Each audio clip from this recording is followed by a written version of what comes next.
G'day, I'm Ash. Some of you have asked my opinion on the current patch. I'm going to keep this short and simple today. Obviously, I have only got a couple of aircraft left to unlock.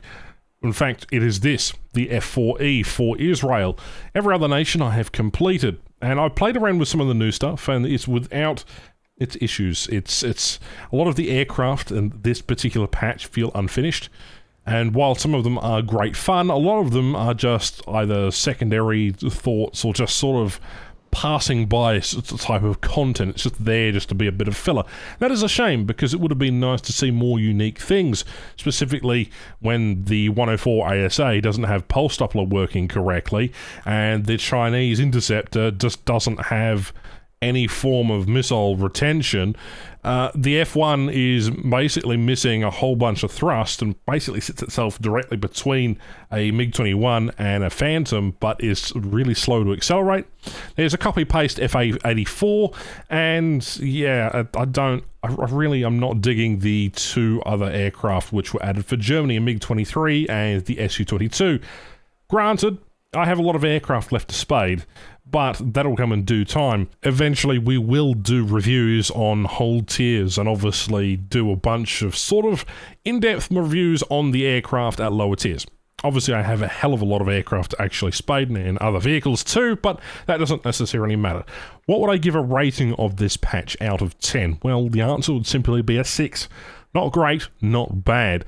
Obviously, it falls into two camps, whether you're on the power creep playing the Puma, or whether you are abusing 9.3 players and their poor sabres while you're flying a premium A10.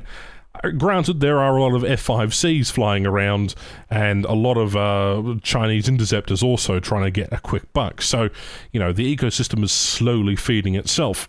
But the only World War II change was really the addition of the two B-26s or lower tier F-84, though that's copy-paste, and the addition of bombs on the Boomerang.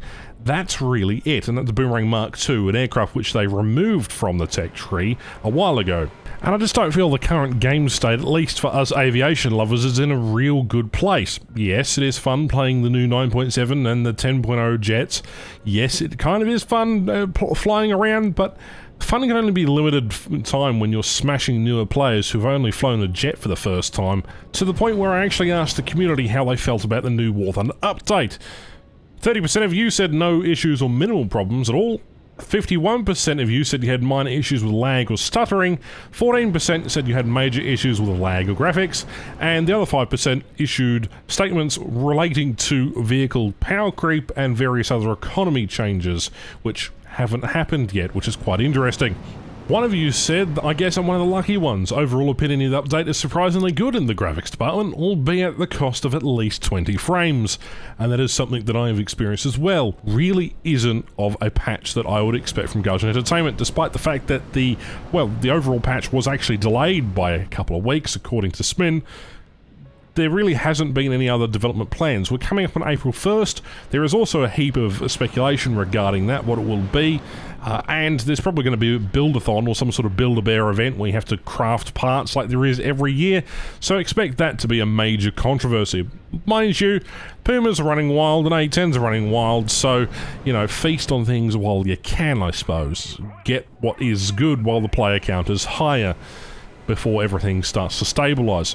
Now, I could be wrong here. I have a feeling the developers spent a lot of their time working on developing new models and obviously working on the rendering, streaming sort of side of things.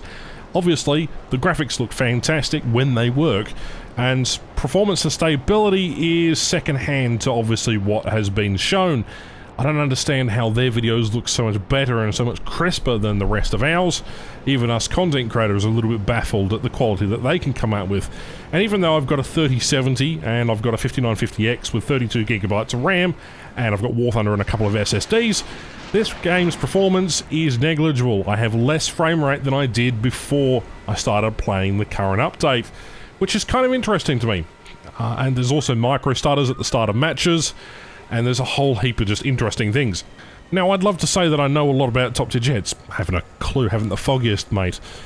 I don't understand most technologies past the 262, even though I did qualify as a aircraft maintenance engineer back in 2016.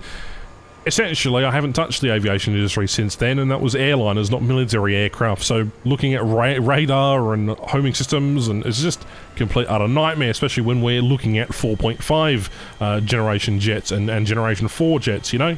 So the question really stands, how can this be any worse? Remember new power with the Harrier spam? Well, the 810 is up there. I'm glad the player base is higher than normal. I'm happy, but I'm also not happy, and I don't know why that is. Probably because my expectations are too high for a video game that sometimes under-delivers, and sometimes over-delivers depending on what you want to kill. Anyway, that's just my 2 cents.